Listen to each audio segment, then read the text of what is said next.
오늘 요한복음 지난주에 이어서 15장 계속해서 말씀 나누겠습니다. 15장 7절부터 17절까지를 교독하십시다.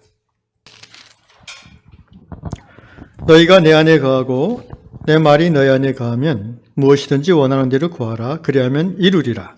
너희가 열매를 많이 맺으면 내 아버지께서 영광을 받으실 것이요 너희는 내 제자가 되리라. 아버지께서 나를 사랑하신 것 같이 나도 너희를 사랑하였으니 나의 사랑 안에 거하라. 내가 아버지의 계명을 지켜 그의 사랑 안에 거하는 것 같이 너희도 내 계명을 지키면 내 사랑 안에 거하리라. 내가 이것을 너희에게 이름은 내 기쁨이 너희 안에 있어 너희 기쁨을 충만하게 하려 함이라. 내 계명은 곧 내가 너희를 사랑한 것 같이 너희도 서로 사랑하라 하는 이것이니라. 사람이 친구를 위하여 자기 목숨을 버리면 이보다 더 큰 사랑이 없나니. 너희는 내가 명하는 대로 행하면 곧 나의 친구라. 이제부터는 너희를 종이라 하지 아니하리니 종은 주인이 하는 것을 알지 못함이라. 너희를 친구라 하였노니 내가 내 아버지께 들은 것을 다 너희에게 알게 하였음이라. 너희가 나를 택한 것이 아니요 내가 너희를 택하여 세웠나니 이는 너희로 가서 열매를 맺게 하고 또 너희 열매가 항상 있게 하여 내 이름으로 아버지께 무엇을 구하든지 다 받게 하려 함이라. 다 같이 내가 이것을 너희에게 명함은 너희로 서로 사랑하게 하려 함이라. 아멘. 지난주에 이어서 계속해서 요한복음 15장 포도나무 열매 그리고 어떻게 하면 열매를 맺을까에 대한 나눔을 갖고 있습니다. 지난주에 설명드린 것처럼 포도나무의 열매 달기 비유거든요. 요한복음 15장 1절에서 나는 참 포도나무요 내 아버지는 농부라고 하셨어요. 예수님은 true vineyard, 참 포도나무. 그러면 이제 거짓된 포도나무도 있다는 것을 전제로 하는 거죠. 예수님은 참 포도나무시고요. 하나님 아버지는 그 농장의 주인이신 농부입니다. 그래서 지난주 이사야서를 말씀드리면서 이게 무엇에 대한 비유인가? 구약 성경을 토대로 이 예수님의 말씀을 설명한다면 포도나무는 유대인들을 말합니다. 이스라엘을 말해요. 그래서 하나님께서 이사야서 5장에 극상품 포도나무를 심으셨다고 했어요. 하나님이 포도나무를 심은 목적은 좋은 열매를 거두고자 하심이고요. 그 좋은 열매란 무엇이라고 이해했습니까? 정의와 공의를 거두시려고 합니다. 이스라엘 민족 유대 사회 속에서 하나님은 정의와 공의라는 열매, 미슈파트 앤 체다크라는 열매를 원하셨어요. 그런데 그렇게 하지 못했죠. 그래서 계속되는 선지자들의 외침에도 불구하고 이스라엘이 하나님의 정의와 미슈파트, 공의를 회복하지 못했을 때에 결국 멸망당하고 말았습니다. 미슈파트 정의라는 것은 사회 속에서 법으로서 공평함을 보장받는 것을 말하죠. 부자나 가난한 자나 강자나 약자나 많이 아는 자나 잘 모르는 자나 지식이 없는 자나 최소한 동일한 기준을 적용받는 것이 이제 정의입니다. 체다카, 공평이란 공의란 것은 그보다 좀 더 깊이 들어가서 법의 판단을 받기 이전에 서로가 서로를 형제로 대하는 그것을 체다카, 공의라고 합니다. 이 정의와 공의는 하나님과의 관계 안에서 이루어지는 것, 그래서 이스라엘에게, 유다에게 기대하신 열매입니다. 오늘 동일하게 교회에도 하나님께서는 하나님이 택하여 심으신 그리스도의 몸된 교회 안에서 하나님은 미슈파트 앤 체다크, 정의와 공의를 그 열매를 보기를 원하십니다.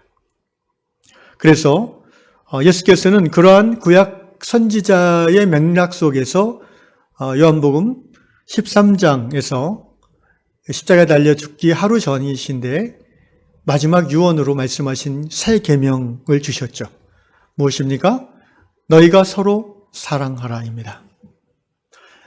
체다크의 의미입니다. 형제 사랑으로 서로를 대하는 거예요. 그렇게 살라는 것이죠. 1차적으로 그것을 하나님 안에서 한 가족된 교회 지체들 가운데 새 계명으로 주셨습니다. 예수의 제자들에게 주신 계명이죠. 그래서 서로 사랑하라는 이 계명의 이것이 바로 포도나무의 열매입니다. 오늘 15장에서 말씀하시는. 그러니까 포도나무이신 예수님에게 붙어있는 가지, 곧 성도 한 사람 한 사람, 곧 교회가 맺어야 될 열매. 하나님이 이 포도나무 가지에서 기대하시는 포도 열매는 뭐냐면 서로 사랑함이에요. 그래서 계속해서 12절 내 계명은 곧 내가 너희를 사랑한 것 같이 너희도 서로 사랑하라. 17절에도 이것을 너에게 명한 것은 너희로 서로 사랑하게 하려 함이라. 이것을 이제 구약 선지서의 맥락에서 우리가 해석할 때는 공의와 정의와 공의라는 열매. 사실 근데 여러분 정의와 공의도 그것이 이루어지기 위해서는 반드시 서로 간에 사랑하는 관계가 있어야 돼요. 사랑하지 않고 어떻게 형제로 대할 수 있습니까? 그건 위선이잖아요. 그래서 정의와 공의가 이루어지기 위한 개인의 관계적인 토대는 아가페 사랑이죠. 하나님의 사랑이죠. 이것을 이제 이 열매를 신약 성경의 개념으로 토대를 두어서 해석을 하자면 여러분이 이제 처음에 이 말씀을 아마 읽을 때, 또 이전에 설교를 들을 때는 이 포도나무 열매 맺는다는 이 열매의 의미를 성령의 열매로 이해했을 겁니다. 갈라디아서 5장에 나오는 사랑, 희락, 화평, 오래 참음, 자비, 양선, 충성, 온유, 절제. 이것이 바로 성령의 열매고 우리가 예수님에게 붙어있는 가지일지인데 하나님이 우리에게 기대하는 가지에 발리는 포도 열매는 무엇을 의미하는가? 우리가 관계 속에서 삶 속에서 성령의 열매를 맺음으로 서로 사랑하게 되는 것이죠. 그러니까 서로 사랑한다는 것을 좀 풀어보면은 나와 너가 서로 사랑하는데 서로 보기만 하면 기분이 나빠. 그럼 그게 사랑 아니잖아요. 그죠? 희락이 있어야죠. 서로 간에 맨날 신경전하고 냉전하는 건 서로 사랑하는 모습과 다르죠. 화평이 있어야죠. 사랑, 희락, 화평, 그 다음에 서로 간에 참아줌이 있어야지 사랑하는 관계라고 볼 수 있습니다. 조금만 거슬려도 내쳐버리는 것은 사랑하지 않는 거죠. 사랑, 희락, 화평, 오래 참음, 자비, 양선이라는 것은 쉽게 말하면 자기 지갑을 열어서 도와주는 거예요. 사랑하니까 내 돈을 써서 도와주게 되는 거예요. 양선, 온유, 충성, 절제. 이게 다 관계의 열매입니다, 여러분. 가정에서뿐 아니라 신앙 공동체 안에서 우리가 서로 사랑한다는 것은 관계 속에서 이 열매를 맺어가는 거예요. 그것을 대사회적 열매로 확장했을 때는 미시파트와 제다크라고 표현할 수 있는 거죠. 하나님 나라의 통치 원리입니다. 이 열매를 또 베드로 사도께서는 신의 성품이라고도 표현했어요. 기억하시는지 모르겠습니다. 베드로후서 1장 4절 이하에 보면 신의 성품에 참여하는 자라고 표현합니다. 성도들을. 그래서 신의 성품이 뭐냐? 1차적으로 믿음의 덕의 지식의 절제를, 절제의 인내의 형제우애의 아가페, 사랑을. 결국 성령의 9가지 열매나 사도 베드로가 가르쳐준 신의 성품을 한마디로 하면은 아가페, 사랑이에요. 성령의 9가지 열매라고 표현하는데 그런 9가지란 말은 성경에는 나오지 않아요. 그냥 우리가 종류를 세서 그렇게 한 건데 저는 9가지라기보다는 한 가지 사랑을 8가지 관점에서 표현한 말이 나머지 8개인가라고 생각해요. 쉽게 말하면 사랑이라는 보석의 8가지 색깔이라고 볼 수 있습니다. 아가페라는 보석이 있고요. 이 보석을 보는 각도에 따라서 빛에 따라서 희락, 화평, 오래 참음, 자비, 양성, 충성, 온유, 절제 이렇게 8가지 측면으로 우리의 삶 가운데 드러날 수 있다는 거죠. 결국 너와 내가 예수 믿는 공동체 안에서 서로 사랑한다는 것은 포도나무 열매를 맺는 것이죠.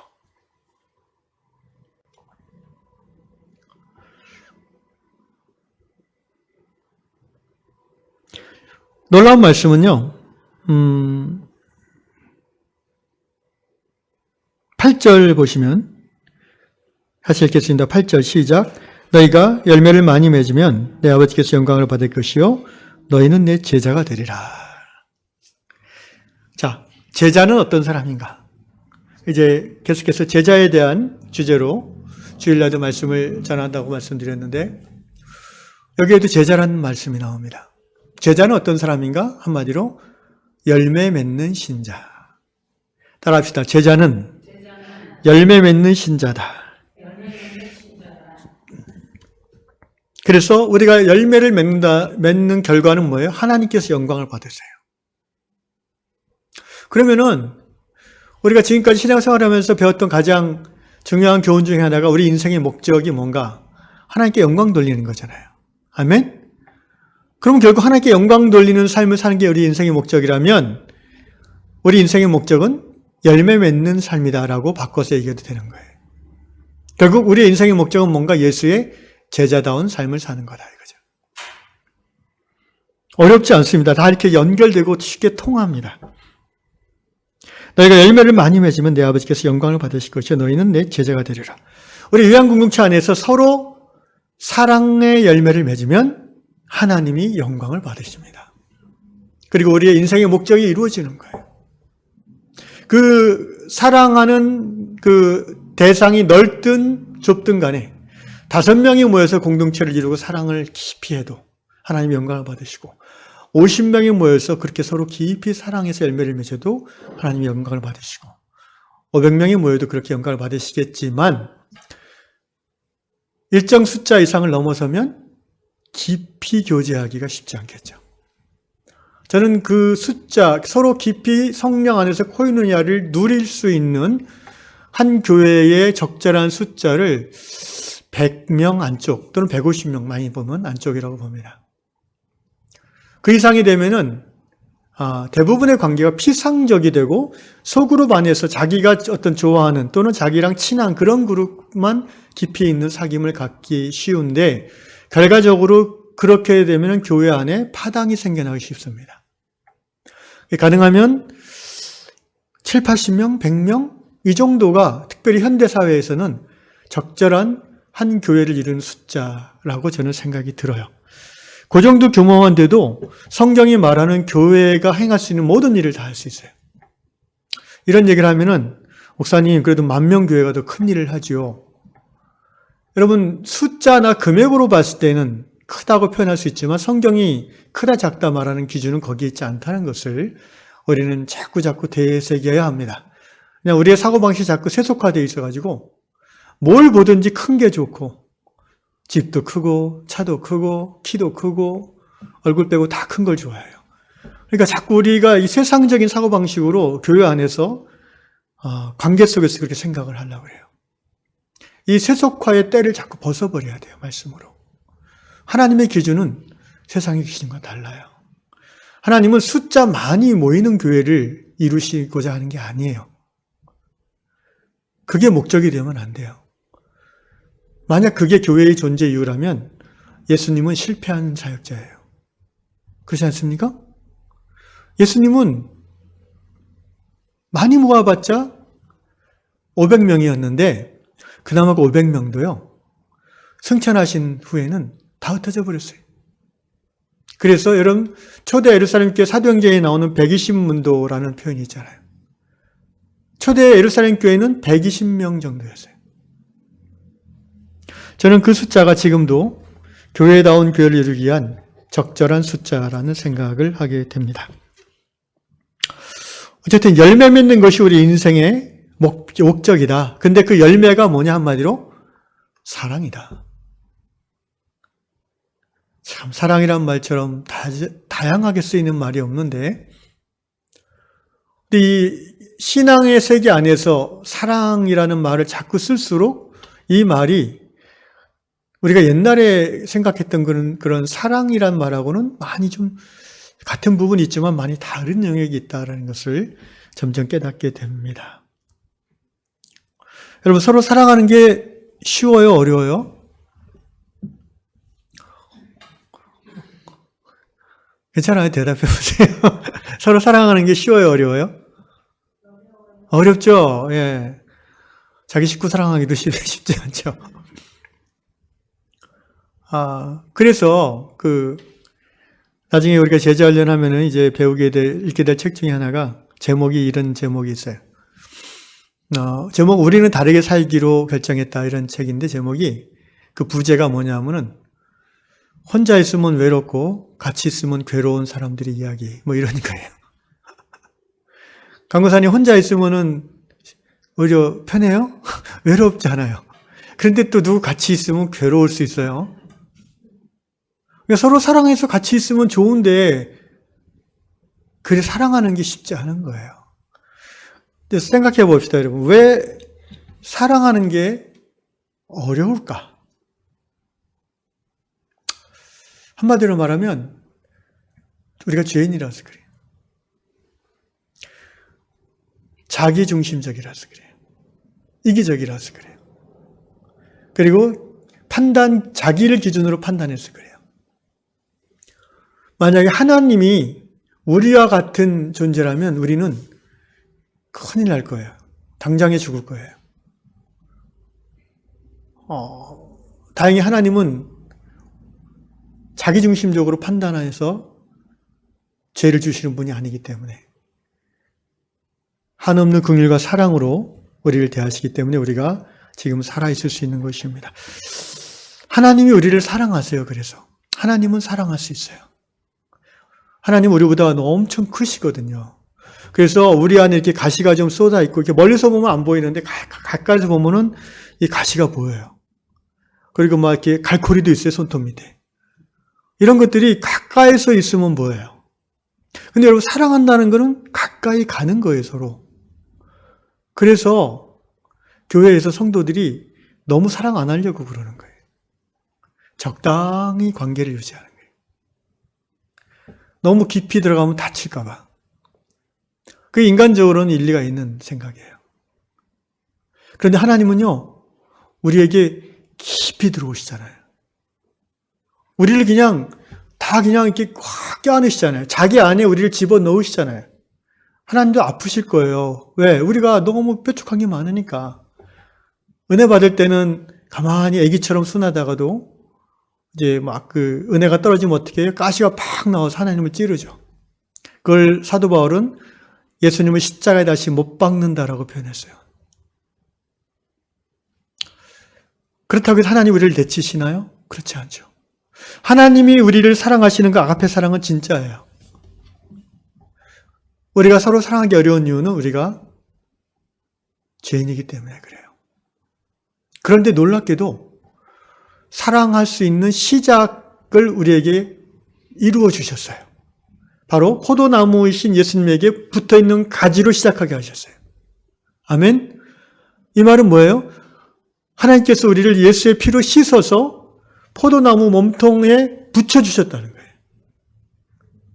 그래서 서로 사랑하라는 열매를 이 예수님의 계명을 우리가 실천하는, 그래서 열매를 맺기 위해서 우리가 포커싱 해야 되는 게 뭐냐면은 바로 7절 말씀이에요. 같이 읽겠습니다. 시작. 너희가 내 안에 거하고 내 말이 너희 안에 거하면 무엇인지 원하는 대로 구하라. 그리하면 이루리라. 8절 시작. 너희가 열매를 많이 맺으면 내 아버지께서 영광을 받으실 것이요 너희는 내 제자가 되리라. 포도나무 가지가 포도나무에 지난주에 말씀드렸지만 붙어있는 거, 이게 열매 맺는 비결이라니까요. 저 인간을 사랑해야지라고 이를 악물고 막 바득바득 할 게 아니라 예수님에게 붙어있는 것에 치중하면 돼요. 그러면 그 예수님으로부터 하나님의 아가페 사랑이 내 안에 쑥 들어와서 내 딱딱한 마음, 가시돋친 마음을 어루만져 주시고 녹여 주셔요. 그래서 몽골몽골하게 해주셔서 나랑 다른 저 사람을 사랑할 만하네라고 생각해서 가까이 갈 수 있는 힘을 주시는 거예요. 결론적으로 말하면 우리 안에는 사랑할 힘이 없어요. 우리 안에는 아가페를 실천할 수 있는 능력이 없어요.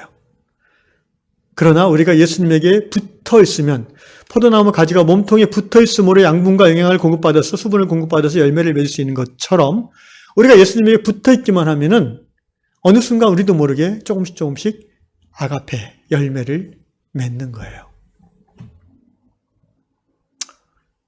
깨달으면 아멘 합시다. 열매를 맺는 거예요. 내가 잘나서 맺는 게 아니라 내가 예수님하고 연결되어 있는 사람이기 때문에. 세상 사람들은 예수님의 포도나무에 붙어 있을 수 없어요. 왜? 더러워서. 보세요. 3절, 15장 3절. 너희는 내가 알려준 말로 이미 깨끗해졌다. 네. 죄 사함 받은 사람만 예수님 안에 들어갈 수 있는 거예요. 예수 십자가 대속의 보혈의 그 공로를 믿고 고백하고 의지한 사람만 하나님께서 용서하시는 거예요, 죄를. 그러면 이제 예수님의 몸통에 딱 이게 비유하자면 붙여진 거예요. 적붙임된 거예요. 이제는 붙어 있는 것에 치중해야 되는 거예요. 내가 내 스스로 열매 맺는 것에 포커싱 하면은 두 가지 결과가 나타나기 쉬운데, 그러니까 예수님에게 붙어 있는 것과 상관없이 내 스스로 열매 맺으려고 한다.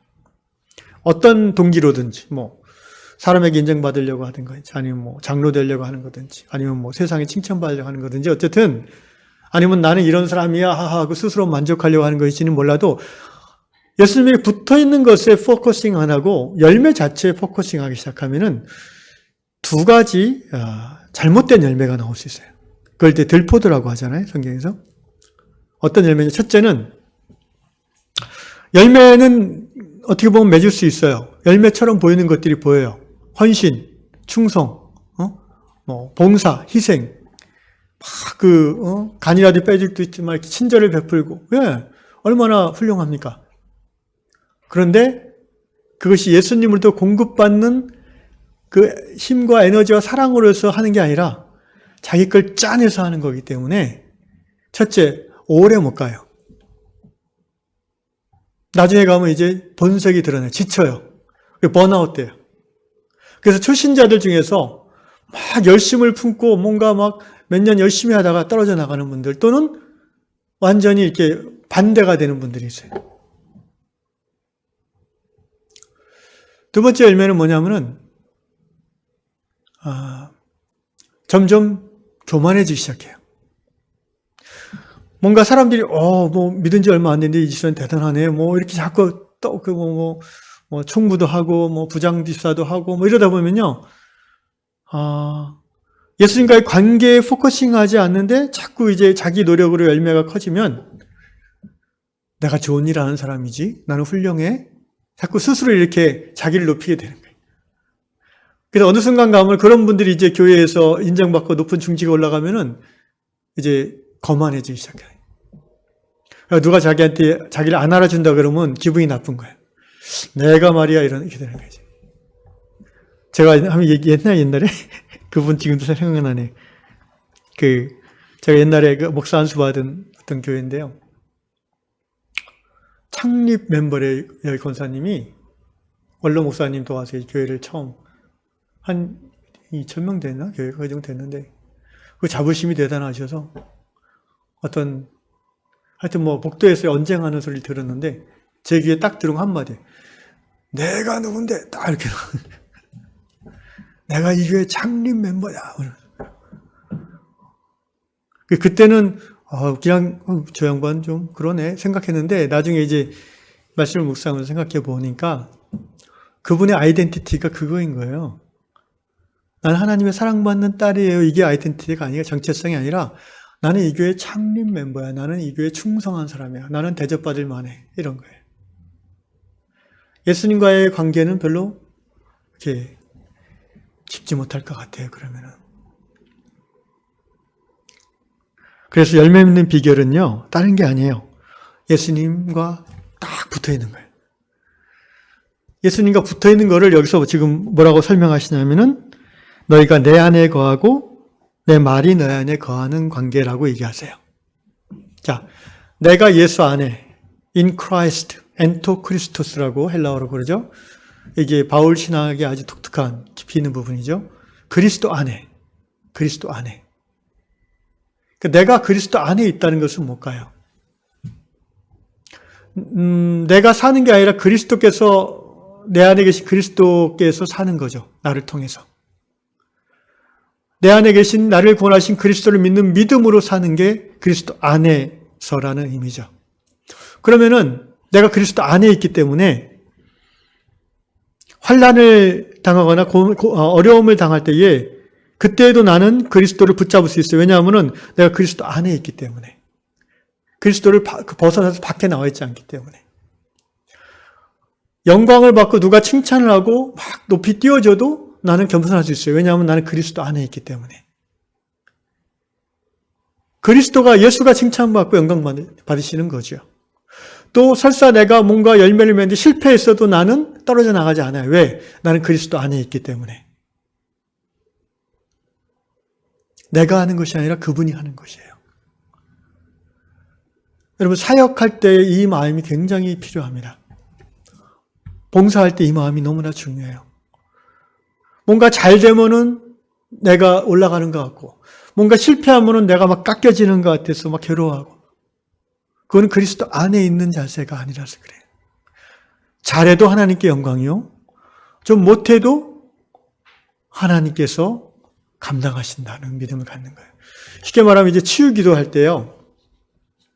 내가 낫게 한다고 생각하면 그거 스트레스 엄청 받아요. 그래서 안 하려고 그래요. 근데 내가 낫게 한다고 생각할 때 한번 나았다 그러면 또 얼마나 교만해지는데요. 아니 내가 낫게 지었는데 저 사람은 왜 나한테 뭐 선물도 안 해? 뭐 이런 생각이 드는 거예요. 그런 생각을 하면 사역을 오래 할 수 없어요. 나도 하나님의 능력이요. 안 나음에도 하나님의 뜻인 거예요. 나는 모르겠어요. 나는 주인이 시키는 대로 하는 종일 뿐이에요. 아멘? 그게 그리스도 안에 있다라고 저는 생각을 해요. 그리고 또 하나 예수께서 내 말이 너희 안에 거하는 것이 붙어 있는 거라고 그랬어요. 예수님의 말씀, 하나님 말씀, 성경 말씀이 내 안에 거한다고 했어요. 우리가 예수 안에 거하는 것도 거하는 거고요. 말씀이 내 안에 있는 것도 거한다고 표현. 이 거한다라는 표현은 이제 거주한다라는 거주. 그러니까 영어로 하면 stay, not just staying. 단지 잠시 머무르는 게 아니라 but dwelling forever. 영원히 집 짓고 사는 거예요. 우리가 예수 안에 거한다는 거는요. 뭐 은혜 받을 때는 예수 안에 거하다가도 뭔가 힘들 때는 이렇게 예수 밖으로 빠져나와 버리면 그건 거하는 게 아니에요. 왜냐하면 거한다는 건 집을 짓는 거거든, 거기에. 달이 갈 데가 없는 거예요. 거기만 있는 거예요. 잘 되거나 못 되거나. 말씀이 내 안에 거하는 것도 마찬가지예요. 말씀이 내 안에 잠시 머물다가 떠나가 버리는 거는 거하는 게 아니에요. 거한다는 건 뭐예요? 그 말씀이 내 생각이 되고 이럴 때 아멘 하시는 거예요. 그 말씀이 내 가치관이 되고 아멘. 마지막으로 그 말씀이 내 세계관이 된다. 아멘. 그래서 여러분 우리 정말 그렇게 살고 싶지 않아요? 내가 생각하고 말하는 게 다 말씀하고 일치해. 할렐루야. 내가 무슨 말을 해도 심지어 화났을 때 얘기하고 슬퍼서 얘기해도 그게 하나님 말씀하고 똑같아. 우리가 이렇게 맨정신이고 뭔가 이 교회 안에 사람들 이렇게 같이 있고 그러면 그 뭔가 이렇게 거룩한 말을 하려고 그러잖아요. 그죠? 성경 말씀대로 어떻게든 말하고 행동하려고. 근데 이제 부부싸움 할 때도 말씀에 거하는, 정말 깊이 거하면은 부부싸움 하는데 성경 말씀이 나와. 그 싸움이 오래 가겠어요, 그게? 정말 그렇게 살고 싶어요. 말씀이 내 안에 거하는 삶. 그러면 그 상태가 되면요. 내가 예수 안에 거하고 예수의 말씀이 내 안에 거하면 기적이 날마다 일어나요. 어떤 기적? 모든 기도가 응답돼요. 제 말이 아니라 여기 써 있잖아요. 보세요. 자, 7절 시작. 너희가 내 안에 거하고 내 말이 내 안에 거하면 무엇이든지 원하는 대로 구하라. 그리하면 이루리라. 아멘. 야. 열매 맺는 것에 에너지 포커싱 하는 게 아니라 예수님에게 붙어 있는 것에 포커싱 해야 돼요. 내가 예수 안에 거하고 예수님의 말씀이 내 안에 거하고 그러면은 점점 예수님이 원하시는 사랑의 열매를 맺고 싶어 하죠. 근데 내 안에 힘이 안 돼요. 그래서 어떻게 해요? 기도하죠. 구하죠. 무엇이든지 원하는 대로. 그 사람 원하는 게 다 하나님 뜻이 이루어지길 원하는 기도가 나오는 거예요. 그럼 하나님이 안 들어주실 이유가 없잖아요. 그러니까 원하는 대로 구하면 다 이루시겠다는 거예요. 결국 포도나무 열매를 풍성히 맺는 비결은요, 다른 게 아니에요. 말씀 안에 거하고 말씀이 내 안에 거하며 기도하는 거예요. 기도 없는 열매, 예수님 안에 거하지 않으면서 예수님과의 관계에 치중하지 않으면서 생겨나는 모든 열매처럼 보이는 것, 이것은 오히려 위험하게 하는 겁니다. 9절 읽겠습니다. 아버지께서 나를 사랑하신 것 같이 나도 너희를 사랑하였으니 나의 사랑 안에 거하라. 예수님 안에 거하는 것은 다른 말로 하면 예수의 사랑 안에 거하는 거예요. 그래서 남편이 사랑 좀 덜 해줘도, 아내가 사랑 좀 덜 해줘도 괜찮아요. 예수의 사랑 안에 내가 있으니까. 할렐루야. 아무리 부부라 해도 항상 서로 충분히 사랑할 수는 없잖아요. 그죠? 연약한 사람들이니까. 그래서 남편과 아내가 각각 예수의 사랑 안에 깊이 거할 때의 부부관계가 아름다워질 수 있는 거예요. 결혼하고 몇 달 정도야 에로스의 사랑이 불타오르니까 정말 사랑하는 것처럼 착각하겠지만 실제 사랑이지 착각이 아니라, 근데 그거 오래 못 가는 거 알잖아요. 내가 하나님 안에 깊이 머물지 않으면, 너가 하나님 안에 깊이 머물지 않으면 우리의 관계는 사랑의 관계를 깊이 가질 수가 없어요. 그게 결국은 저는 결혼 생활 롱런의 비결이라고 생각하고요. 모든 사랑하는 관계를 누릴 수 있는 비결이라고 생각해요. 내가 그리스도의 사랑 안에 거하고 너가 그리스도의 사랑 안에 거하는 거예요. 그게 우선이에요. 다른 말로 하면 십자가의 수직이 우선인 거예요. 수평은 그 자연스러운 열매인 거죠. 자, 11절 읽겠습니다. 11절 시작. 내가 이것을 너에게 이름은 내 기쁨이 너희 안에 있어 너희 기쁨을 충만하게 하려 함이라. 예수님께서 지금 요한복음 13장부터 계속해서 서로 사랑하라 하시면서 포도나무 열매 비유 얘기하시고 이 모든 얘기하시는 이유가 있어요. 그건 뭐냐면은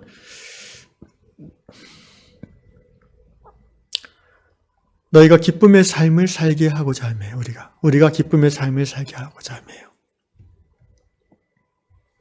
내가 이것을 너에게 이름은 내 기쁨이 너희 안에 있어 너희 기쁨을 충만하게 하려 함이라. 예수님 자신은 십자가 죽음을 지금 하루 앞두고 있습니다. 다음 날 아침에 십자가에 달리셔야 돼요. 죽어야 돼요. 그런데 그 상태에서 제자들에게 이 마지막 가르침을 전하시고 계세요. 그렇게 하시는 예수님의 마음은 뭐예요? 거룩한 기쁨? 그냥 어떤 인간적인 욕망을 달성해서 얻는 기쁨이 아니라 거룩한 기쁨?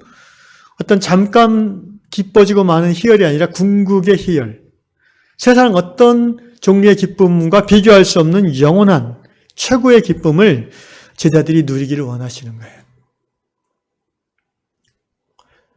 여러분, 서로 사랑하게 되면요, 우리 안에 하나님이 주시는 기쁨이 형성돼요. 이거를 뭐라고 어떻게 설명해야 될까요? 여러분, 봉사하면 기쁠 때 있죠. 봉사, 그죠? 대가를 바라지 않고 하는 봉사 말입니다.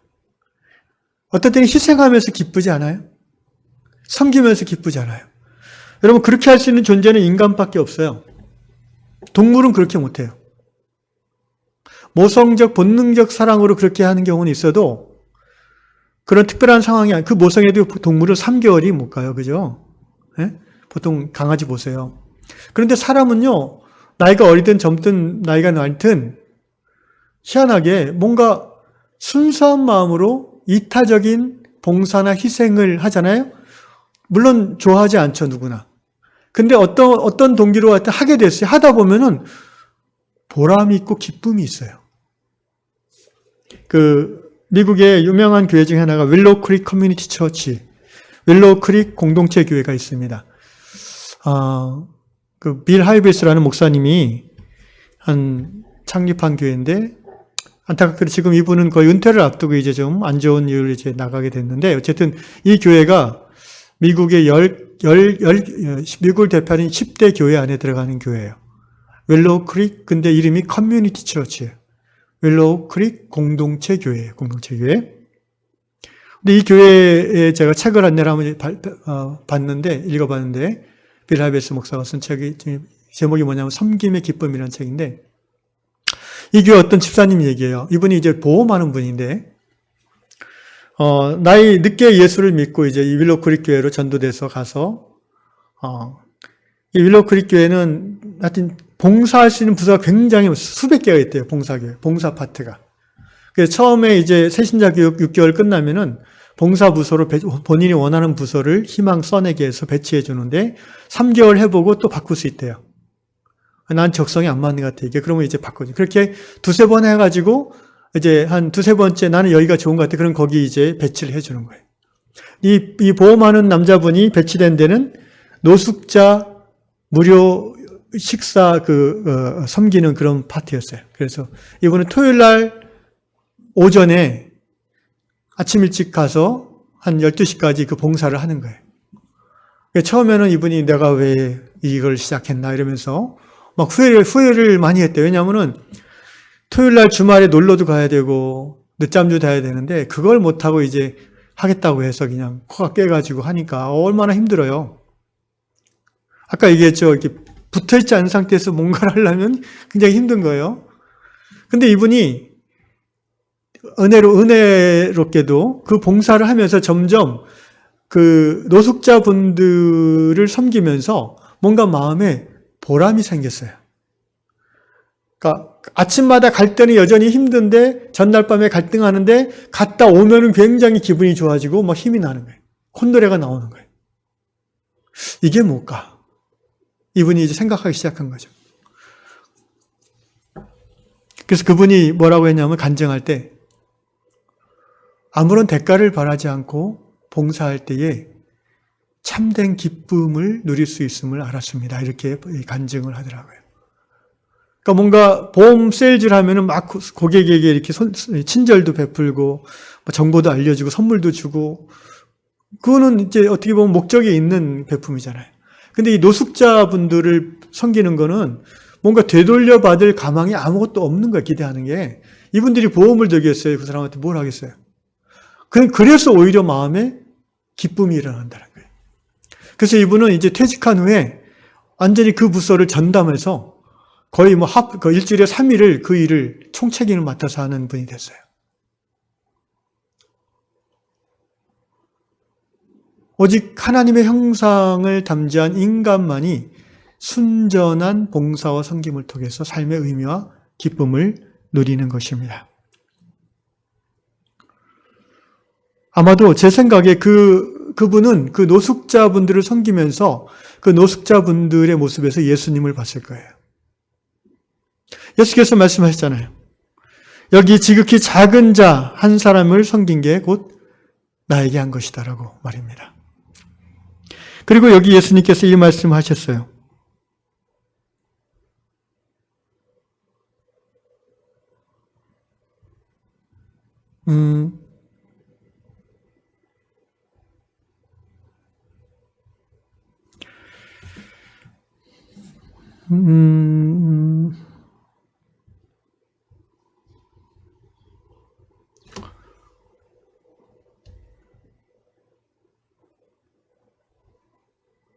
예수님께서 14장 21절에 보시면요. 같이 읽겠습니다. 21절 시작. 그러나 사람들이 14장 21절 시작. 나의 계명을 지키는 자라야 나를 사랑하는 자니 나를 사랑하는 자는 내 아버지께 사랑을 받을 것이요 나도 그를 사랑하여 그에게 나를 나타내리라. 예수님을 사랑하는 자에게 예수님께서 나타나신대요. 지금 부활의 몸으로 하나님 보좌 우편에 앉아 계신 그분이 어떻게 나타나실까요? 바로 내가 섬기는, 내가 사랑하는, 피 한 방울 섞이지 않았지만 또 같은 교회 멤버도 아니지만 사랑받을 필요가 있는 그 노숙자분을 이 집사님이 섬길 때에 그 노숙자분의 모습에서 예수님을 보는 거죠. 예수님이 말씀하셨잖아요. 이 작은 자 하나를 섬긴 것이 이 사람에게 목마를 때 물을 갖다 주고 이 사람이 감옥에 갇혔을 때 가서 위문해 준 그것이 나에게 한 것이다라고 하셨잖아요. 예수님께 붙어 있기를 늘 원하는, 예수 안에 있고 예수의 말씀을 품고 있는 성도가 이 땅에서 누릴 수 있는 가장 큰 기쁨이 무엇이겠어요? 그분을 뵙는 거죠. 그래서 예수께서는 내가 이 서로 사랑하라는 열매 맺으라는 이 말을 너에게 계속 지금 죽기 하루 전에 이렇게 너에게 계속 강조하는 이유는 뭐냐면은 너희가 정말 하늘의 기쁨을 누리는 삶을 살기를 원하기 때문이라는 거예요. 나의 기쁨이 너희 안에 있어 너의 기쁨을 충만하게 하려면. 이미 예수님은 그 기쁨으로 충만해요. 왜? 예수님은 하나님의 뜻대로 완전한 사랑의 삶을 사셨기 때문에. 그리고 내일 십자가의 달림으로 그 완전한 사랑의 극치를 실현하실 것이기 때문에.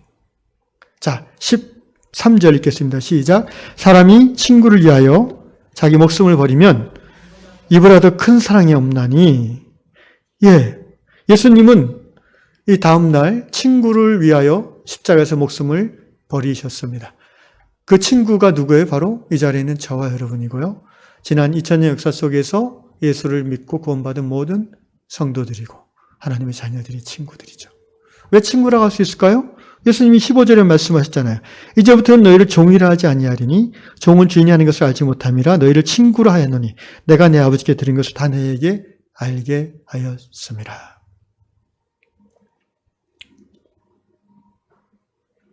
결국 우리가 이 땅에 태어나서 하나님의 은혜로 예수 믿고 죄 사함 받아 구원 얻은 성도로서 살아가야 되는 궁극의 목적은 사랑하는 것입니다. 사랑하는 거예요. 어떤 목사님의 시를 제가 읽게 됐습니다. 우연히. 참 마음에 이렇게 오늘 말씀 전한 주제와 관련해서 공감을 주는 시인데요. 한번 이 시 읽고 마무리하겠습니다. 시의 내용이 이렇습니다. 공원 묘지를 걷는다. 수많은 무덤이 줄을 지어 가지런히 앉아있다. 각 무덤마다 비석 하나, 석상 하나. 그들의 살림살이는 하나같이 조촐하다. 그들은 어떤 사람들일까? 어떻게 살았을까? 그들도 아마 사랑하고 미워했겠지. 바쁘게 쫓기고 화내고 그리워하고 후회하고 그렇게 살아갔겠지. 그들은 얼마나 사랑했을까? 얼마나 그리워했을까? 혹은 욕심내며 빼앗기지 않으려고 몸부림치며 살았을까?